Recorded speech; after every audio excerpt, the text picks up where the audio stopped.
We are exploring a phenomenon today. A film so perfectly constructed, so woven into the fabric of popular culture that it's almost impossible to discuss it without someone quoting a famous line right back at you. Mm-hmm. We are, of course, talking about the 1987 fantasy adventure comedy classic, The Princess Bride. And we're here to give you a shortcut, really, to being truly well-informed about this movie. Our goal isn't just to, recount the story of Wesley and Buttercup. Right. That fairy tale narrative, in a way, is just the wrapping paper. Our mission is to look beneath that surface, to analyze the decades-long, remarkable history of its production. And the casting, which was just so meticulous. Exactly. The casting that brought these iconic characters to life, and most importantly, why a film that was only a modest success when it first opened has, over time, cemented its status as one of the greatest and most rewatchable films of the 1980s. That's the crucial analysis for us today. Understanding the mechanics of how this seemingly simple story captured the world's imagination and why, decades later, it remains so incredibly relevant. It's constantly adapting to new media. It is.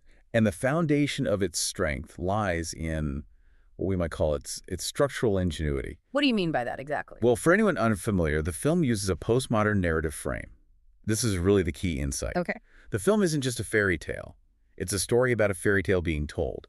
It's a grandfather reading the book to the sick grandson. Right, that framing device. And that structure allows the film to self-reference, to comment on traditional fairy tale tropes, and to be, simultaneously sincere and ironic. It invites you, the audience, into the story, making you part of the magic. And that choice is just fundamental to its immortality. We want to grasp the facts that explain that immortality, starting with the fact that this movie almost never happened at all. Okay, let's unpack this journey, because the path from William Goldman's 1973 novel to the screen in 1987 was, well, it was less of a smooth road and more of a decade-and-a-half-long historical obstacle course. It really was. It was just strewn with failed attempts. The sheer perseverance required to finally bring this script to life is genuinely astonishing. And it really highlights how challenging adaptation can be. Especially when a source novel is already so beloved and has such a unique and challenging tone. So Goldman, who was already this acclaimed screenwriter, first sold the film rights to 20th Century Fox way back in 1973. 73, so a long time before the movie came out. A very long time. And that deal was substantial for the era. It was $500,000 for the rights and for him to write the screenplay himself. And it did progress quite far initially, didn't it? There was a prestigious director attached. There was. Richard Lester, who is known for directing the Beatles films and the Three Musketeers, he was signed on to direct. Yeah. But then corporate turbulence struck. The kind of thing that just sinks projects in Hollywood. Exactly. The head of production at Fox was abruptly fired, which immediately put the entire project on indefinite hiatus. So why couldn't Goldman just wait? Wait until a new executive took over and maybe revived it? Because in Hollywood, a project on hiatus often means it's buried forever. What's fascinating is that Goldman felt so strongly about retaining control, about seeing his book adapted faithfully, that he took a highly unusual and very expensive step. What was that? He personally bought back the film rights to his own novel with his own money. Wow. Yeah, this was an act of pure dedication, just keeping the dream alive against that kind of institutional failure. And once he had the rights back, the book became this kind of white whale for Hollywood, right? It seemed genuinely impossible to adapt. That's the critical point. Mm-hmm. It wasn't just about money, it was about the tone. In the years following that initial collapse, we were talking about some of the most prestigious, artistically ambitious names in cinema who were attached or tried to adapt it and just failed. Who are we talking about? The list reads like a film history textbook.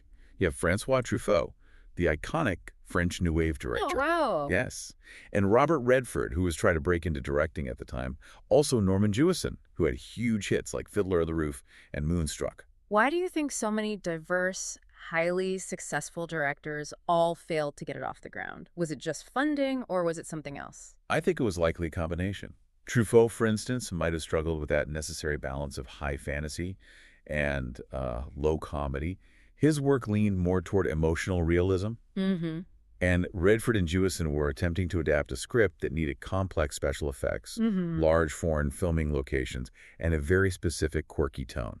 It wasn't just finding a director. It's about finding a vision. A vision that respected the novel's metastructure, that shifting between the grandfather's reading and the action, while also convincing a studio to fund a huge fantasy film that just defies genre classification. And we should mention a little piece of movie trivia here, where a very famous actor was interested in the lead role at one point. Right. There was a moment when Christopher Reeve, fresh off his Superman success, expressed interest in playing Wesley. The lead, yeah. In one of these planned, ultimately unrealized adaptations. The star power was clearly there, but the necessary alignment of financing, vision, and timing, it just wasn't. So enter Rob Reiner, the director who finally succeeded where all those industry giants couldn't.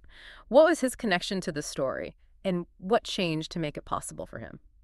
Well, Reiner was completely in love with the book. He had a deep personal connection to it. It had actually been a gift from his father, Carl Reiner. Oh, that's incredible. But crucially, when he approached the project in the mid-1980s, he wasn't just a fan. He had proven his modern filmmaking skill with two very successful, very distinct projects. Right. This is Spinal Tap. Exactly. His mockumentary success with This Is Spinal Tap in 1984, and then followed by the critically acclaimed and emotionally resonant coming-of-age film Stand By Me in 1986. That gave him the credibility he needed to attempt a tonal tightrope walk like The Princess Bride. So he had that combination of, like you said, the comedic timing from Spinal Tap and the genuine heart and emotional maturity from Stand By Me. Precisely. He could handle both the zany comedy aspects and the profound, sincere romance at the film's core. He actually recounts a conversation with a Paramount Pictures executive during the production of Stand By Me. He asked what he should do next, and he suggested The Princess Bride. And what did they say? He was told, essentially, no, Rob, you can't. That project is cursed. And that was the moment he realized the scope of the problem he was up against. So how did he break the curse? His breakthrough came through a critical, pre-existing relationship. He secured financial support from Norman Lear. The same Norman Lear from his All in the Family days? Absolutely. Reiner knew him intimately from his time as an actor on Lear's iconic show, and Lear had previously funded This Is Spinal Tap through his production company. So there was trust there. A lot of trust.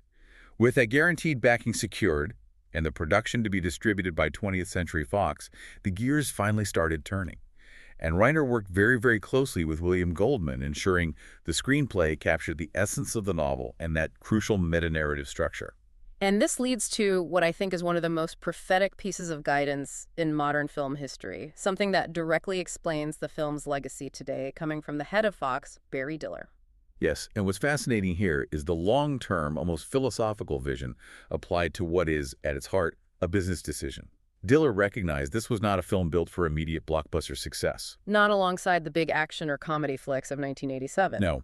He instructed Reiner to create a film that would find greater success over time, and he explicitly referenced The Wizard of Oz as a model, a film that built its legacy over decades of repeat viewings and cultural saturation. If they knew they weren't aiming for a huge opening weekend, how did that change their approach? It altered the pressure points completely. They could focus entirely on crafting a meticulously perfect film rather than rushing for a summer release window or pandering to immediate trends. That patience proved absolutely critical. It's incredible foresight. It is. Diller's vision-making, a film designed to endure, to be rewatched for generations, is precisely what explains its later cult status and its long life in the home video and streaming markets. It far exceeded its modest initial box office haul. They were aiming for cultural permanence, and for studio head to articulate that ambition. It's just incredible. And to achieve that kind of cultural permanence, you need a cast that embodies the characters so completely they become inseparable from the roles. The casting process for The Princess Bride is almost as legendary as the film itself. It's the perfect synergy of casting, really, where the actors didn't just play the characters, they became the definitive visual representation of what readers had imagined for decades. Let's start with Wesley, the central figure of true love. Cary Elwes. Cary Elwes. He was identified pretty quickly by Reiner after seeing him in the historical drama Lady Jane. But casting him wasn't straightforward, was it? Just because of logistics. He was quite literally on the other side of the Iron Curtain at the time. He was. He was in West Berlin on the set of another film, Maschenka. And Rob Reiner was so determined that he flew across the Atlantic and then across a significant political divide just to meet Elwes in person, to confirm he was right for the role. So they auditioned other actors, but they knew he was the one. They did. Reiner and the casting director Jane Jenkins saw other actors, but they knew Elwes had that perfect blend of chivalry, humor, and the physical intensity needed for the Dread Pirate Roberts. And the fact that Elwes had read the book as a child must have given him an immediate emotional connection to the material. It absolutely did. He said he immediately associated himself with the character, though he never thought he would actually get the opportunity to play him. That pre-existing affection for the source material, which was shared by several cast members, gave the production a really authentic, almost reverent quality. Now, for Buttercup, Robin Wright was cast quite late in the process, I think only about a week before filming began, after a pretty exhaustive search. This was the role that proved the most challenging to fill. I mean, the list of people who auditioned is incredible. Uma Thurman, Meg Ryan, Sean Young, Courtney Cox. Courtney Cox, really. Yes. Alexandra Paul, and even Whoopi Goldberg auditioned for the role of Buttercup. They needed someone who could convey genuine innocence and conviction without, falling into melodrama. And then Robin Wright, who was relatively unknown, just appears. Her agent heard about the open casting call. She came in, and this leads to that legendary moment with William Goldman, that perfect cinematic flash that defined the casting choice. Tell us that story. So Jenkins, the casting director, she recalls the event vividly. Wright impressed Jenkins and Reiner, so they took her to meet William Goldman at his house. The doorbell rings, Reiner opens the door, and there's Robin Wright standing in a simple white summer dress with her long blonde hair. Okay. And because of the angle of the porch and the time of day, the sun hit her, giving her a literal halo effect. You can't make that up. You can't. And William Goldman, seeing this mythical figure standing across the room, simply said, "Well, that's what I wrote." Wow. That's the perfect storybook affirmation of her casting. As if the character had just stepped directly off the page. It tells you everything you need to know about capturing a specific literary vision. Sometimes you just have to wait for fate to deliver. Now let's turn to the iconic duo of Vizzini and Fezzik. Wallace Shawn was chosen for Vizzini, but for a specific, almost architectural reason. Right. Shawn was chosen specifically because of his diminutive size and his very distinctive voice. The intention was to create a visual contrast that emphasized the sheer, overwhelming scale of his henchman, Fezzik. But he wasn't the first choice. Interestingly, no. Before Shawn was confirmed, Reiner's first thought for the clever but easily frustrated Vizzini was Danny DeVito. He was quickly rising in stature for his sharp comedic timing. And then there's André the Giant as Fezzik. The sources reveal his casting was an act of destiny, decades in the making, and a huge challenge to secure. Absolutely. When Goldman was first trying to shop the novel in the early 1970s, André was his original dream casting choice for the role of the lovable giant. But he wasn't available. His relentless professional wrestling schedule made him unavailable.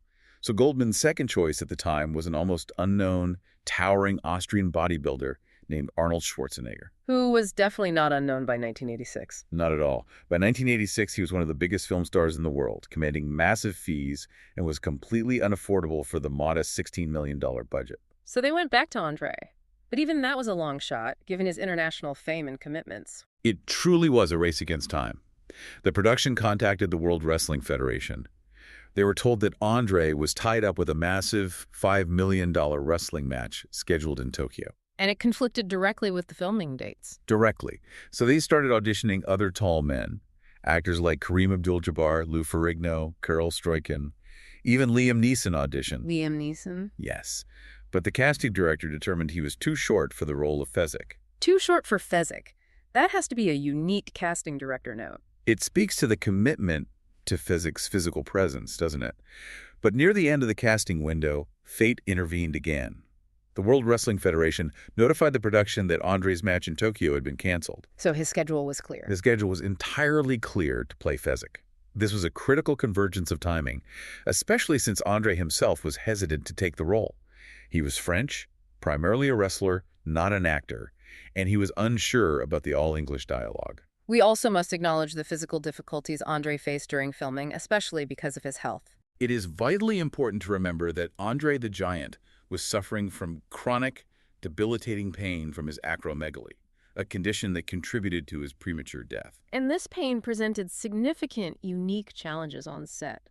It required serious accommodation and incredible technical work from the crew to maintain the illusion of his strength. For instance, in that famous scene on the cliffs of Insanity where Wesley hangs on his back for the wrestling match, André was physically unable to support Cary Elwes' weight. That's a powerful illustration of the commitment to the illusion.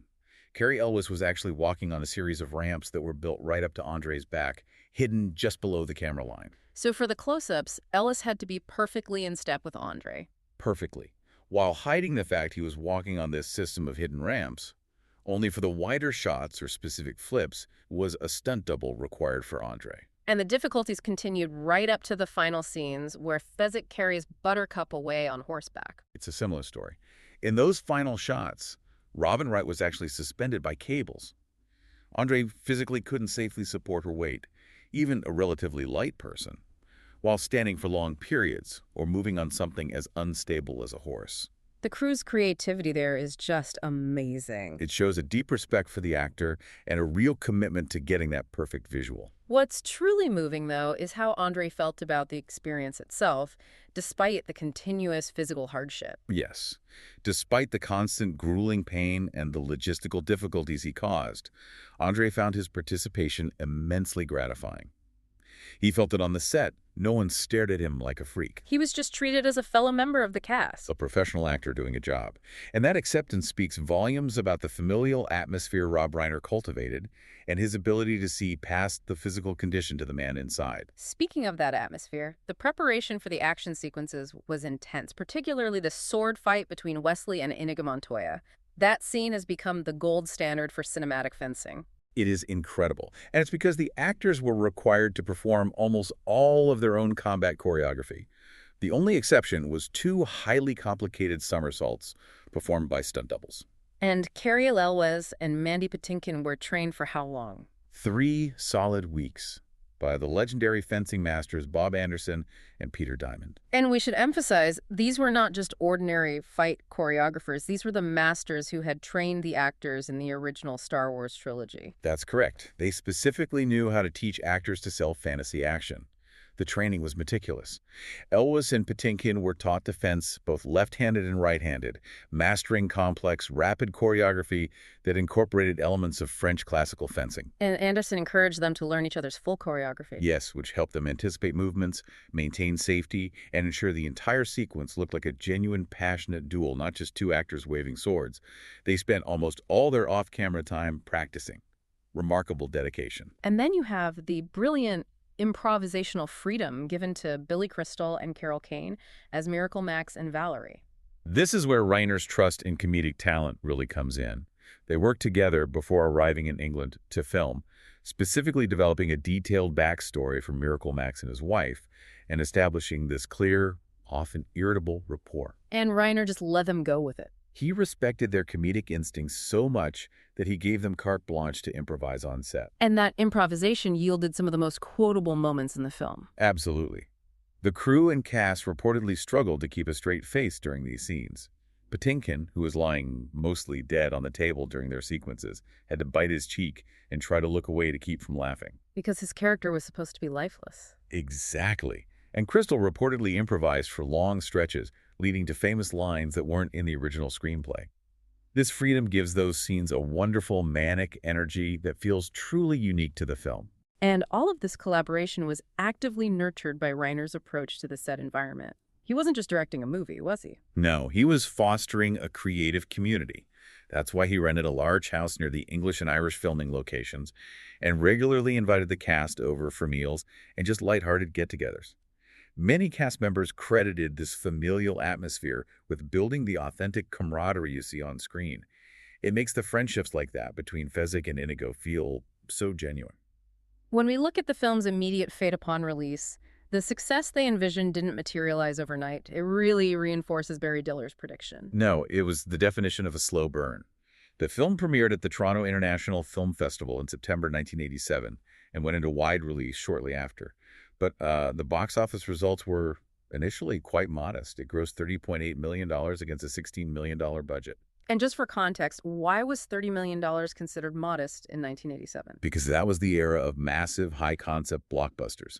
Films like Fatal Attraction and Beverly Hills Cop 2, they were pulling in well over $100 million. So a $30 million return, while profitable, didn't signal a cultural event. No, it was a quiet, respectable success.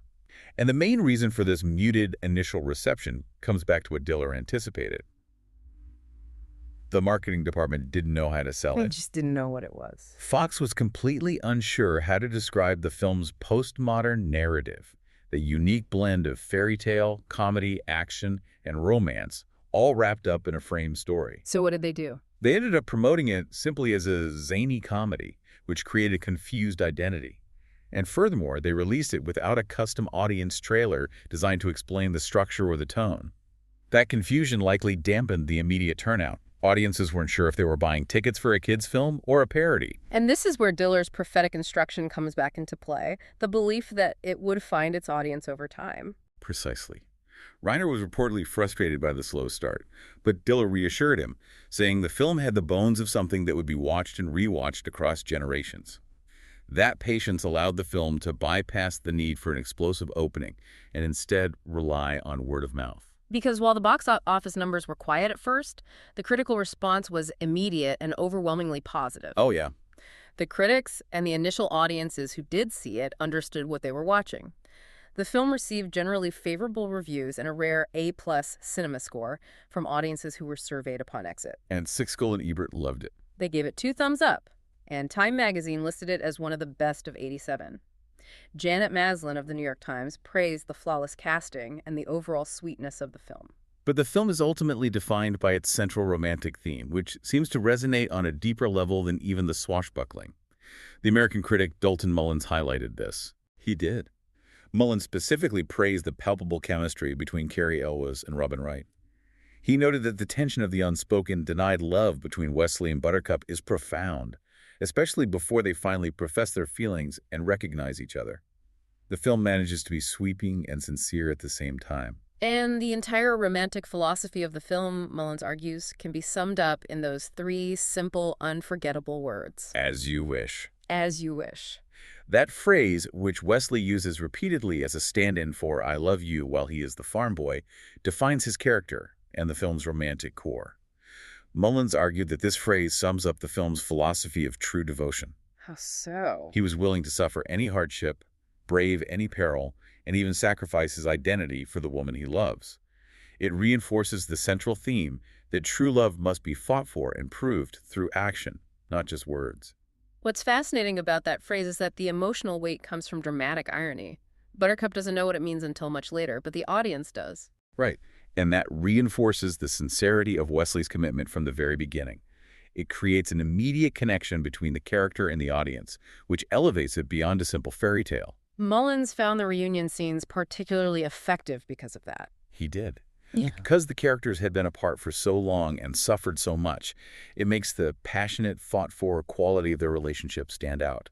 He ultimately called it the greatest romantic fantasy adventure story, flawlessly representing love as something both arduous and, when earned, beautiful. The slow burn truly started when the film moved past theaters and into the burgeoning home video market. That's where it became a genuine cult classic. It was then, through cable TV, VHS, and later DVD, that the film found its true, dedicated audience, the viewers who would watch it repeatedly, sharing it with friends and family. It quickly became regarded as eminently quotable. And this is the point where the film transitioned from being a movie to becoming a shared cultural language. Cary Elwes noted on the film's 30th anniversary that fans still frequently approach him and quote lines. And the character actors really feel that pervasive influence. Absolutely. Elwes noted that Mandy Patinkin is often greeted with, "Hello, my name is Inigo Montoya. You killed my father. Prepare to die." But it seems Wallace Shawn, who played Vizzini, had the most incessant experience. Oh, really? Elwes recalled that any time Shawn made even a minor public error, like dropping his keys, people would immediately shout, "Inconceivable," at him. That phrase, used ironically within the film by Vizzini, becomes this ironic cultural tag for the actor who delivered it. It speaks to how deeply these lines permeate culture and memory. And the film's legacy has been formally cemented with significant accolades over time, reflecting its growing importance across various fields. It's impressive how much formal recognition a film that was marketed so poorly has accumulated over the decades. It has received remarkable formal recognition across genres. In 2016, it was selected by the Library of Congress for preservation in the United States National Film Registry. Which means it's considered culturally, historically, or aesthetically significant. Correct. It also won the 1988 Hugo Award for Best Dramatic Presentation, a high honor in the science fiction and fantasy genre world, proving its strength as narrative art. It also won the People's Choice Award at the Toronto International Film Festival. And the accolades continue, reflecting all the various genres it touches. It was ranked number 88 on the American Film Institute's list of the 100 greatest film love stories. The film also won the Saturn Award for Best Fantasy Film and Best Costume Design. Even the screenplay, written by William Goldman, has been named the 84th best screenplay of all time by the Writers Guild of America. That collective retrospective recognition confirms that the initial modest box office was a distribution failure, not a creative one. Without a doubt. The success of the film has led to an inevitable series of efforts to translate its magic to other media, showing its ever-expanding cultural footprint. The most persistent and perhaps most difficult adaptation attempt has been the stage musical. The journey toward a musical has been as protracted and complicated as the film's original production history. It's another example of the project being cursed, perhaps. So what was the first attempt? Composer Adam Guettel and William Goldman were actively working on a musical adaptation back in 2006. And Guettel is a highly respected, Tony Award-winning composer, so the project had serious creative weight behind it. But that effort ultimately collapsed, didn't it? Reportedly due to a financial dispute. It was abandoned in February 2007 after Goldman reportedly demanded 75% of the author's share of the royalties. Wow, 75%? Yeah. Guettel had written both the music and the lyrics, a significant creative investment, and Goldman's demand effectively halted the effort over principal and profit split. It just shows how tightly Goldman held onto the intellectual property even decades later. Then, a few years later, a major studio stepped in to revive the stage musical project. Yes, in late 2013, Disney Theatrical Productions announced they would try adapting it into a stage musical, which was huge news given Disney's theatrical track record. But it's still in development. Still. Despite this commitment, the project has been incredibly slow to develop, encountering numerous roadblocks, as Rob Reiner himself acknowledged in 2016. Why has this specific material proven so difficult to translate to the stage? Is it the meta-narrative or the fantasy elements? It's likely both. The postmodern frame, the grandfather reading, is hard to translate physically without being clunky. And the tone is so unique. The musical numbers need to be funny, romantic, and slightly self-aware without becoming a full-blown parody. A real tightrope walk. A difficult one. Yeah. And the difficulty of finding the right creative team is evident in the high-profile composers who were approached but turned it down. People like Mark Shaman, Randy Newman, and even John Mayer. They clearly recognize the challenge. So even today, the project is moving forward, but slowly. As of 2019, Rick Elise and Bob Martin were confirmed to be writing the script, with David Yazbek composing the music and lyrics. He's the one who successfully adapted The Band's Visit and The Full Monty. So the effort continues, driven by the enduring appetite for the story. Beyond a professional adaptation, the legacy is also maintained through unique tributes and celebrity-led revivals that underscore the film's intergenerational appeal. Jason Reitman staged a famous live dramatic reading of the script back in 2011, which was a remarkable success.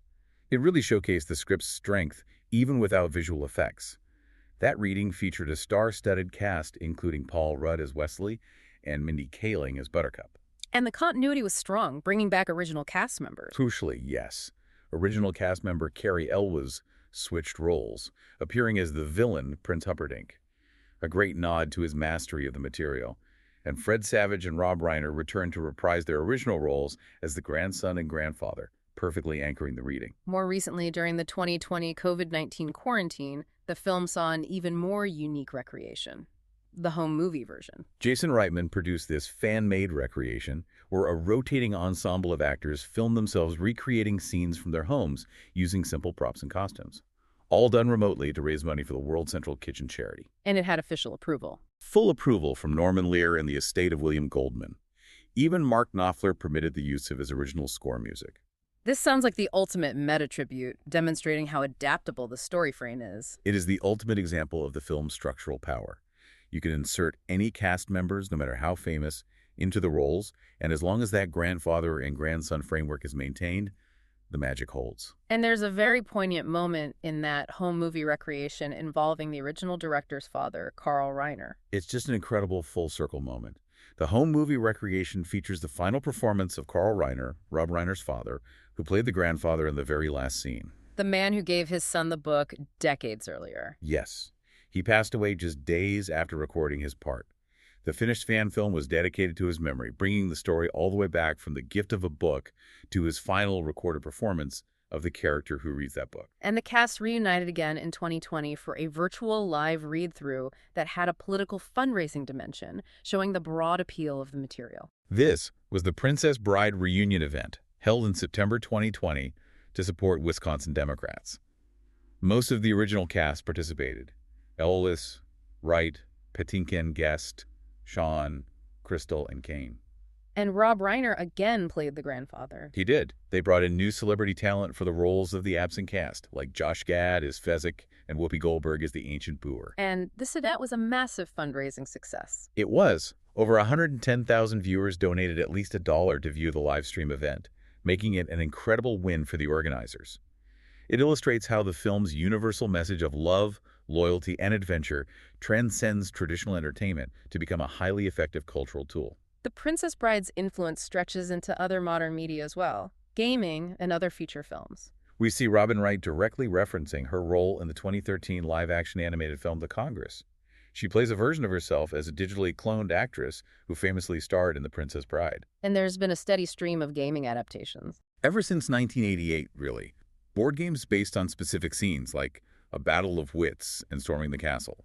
A complex, modern pinball FX table was even released in 2024. And of course, the homage that placed the story frame into an entirely different action movie context, providing a meta-narrative for a new generation. That would be the 2018 PG-13 version of Deadpool 2, titled Once Upon a Deadpool. Fred Savage reprised his iconic role as the grandson, perfectly positioned in the bed, complete with the famous headboard. And Deadpool reads him the story. Right. The foul-mouthed character, Deadpool, takes the role of the narrator, reading the Deadpool 2 story to him in the familiar bedtime setting and skipping over the R-rated adult parts. It's the highest possible form of tribute, using the original film's structure to filter a new, otherwise unrelated story. And perhaps the most direct celebration of its, quote, ability. A permanent themed bar opened in Chicago in 2020. Called As You Wish, offering 16 themed cocktails. That truly signals a film's elevation into cultural touchstone territory. It's moved beyond cinema and into physical community space. Given all this enduring love and the film's certified status as a classic, it is almost, well, inconceivable that anyone would suggest remaking it. To borrow a line, yes. Yet that is exactly what happened a few years ago, sparking a genuine cultural outcry. The controversy erupted in 2019 following a biographical article about Norman Lear. Right. Sony Pictures Entertainment CEO Tony Vinciquerra, speaking about the enduring value of Lear's classic works, mentioned that very famous people whose names I won't use, but they want to redo The Princess Bride. And I imagine the internet had some thoughts on that. Oh, it did. The reaction from the public was immediate, unified, and fiercely negative. Social media instantly lit up with outrage, with fans using the film's own language to protest the idea of a remake. Calling it inconceivable. Exactly. Asserting it was inconceivable and that the suggestion was mostly dead. The public outcry quickly drew the attention of the original cast, who stepped up to publicly defend the film's untouchable status. Cary Elwes, who played Wesley, provided the perfect summarizing quote on social media, which really encapsulates the film's underlying ethos and why it is so beloved. What did he say? He said, "There's a shortage of perfect movies in this world. It would be a pity to damage this one." It was a simple statement that resonated so profoundly, framing the film not just as entertainment, but as an artifact of perfection. And Christopher Guest's wife, Jamie Lee Curtis, also spoke out. Forcefully. She stated simply that there is only one The Princess Bride. That unified sentiment from the creators echoing the feeling of the audience seems to have put the issue to rest for now. It demonstrates that the film isn't just a piece of intellectual property to be exploited. It's a protected cultural object. The investment in character, heart, and perfect execution, rooted in Barry Diller's original vision, resulted in a movie so beloved, so perfectly cast, and so meticulously produced that the public now actively guards its perfection. It proves that the investment in quality was more valuable than any immediate box office return. So, what does this all mean when we look back at the legacy of The Princess Bride? We started by saying we should focus on the history and the culture, not just the fairy tale plot. The history shows a film that succeeded against impossible odds. After years of failure, yes. And it found the perfect cast despite incredible logistical hurdles, like André the Giant's condition and his wrestling schedule. And the legacy shows a film whose enduring quality is rooted in genuine heart, perfect execution, and a brilliant self-referential story structure. That grandfather reading the book. That frame allows it to be continuously rediscovered and integrated into new formats. It proves that a film doesn't need to be an immediate blockbuster to have a monumental cultural effect. It just needs that foundational perfection that makes it eternally quotable and endlessly shareable. So for you to consider, which other seemingly simple stories possess that unique meta-narrative structure, that story within a story, that allows them to continuously adapt and resonate across changing media platforms and generations. This structural quality is what makes The Princess Bride a true cinematic anomaly that is still inspiring creative work today. Thanks for listening.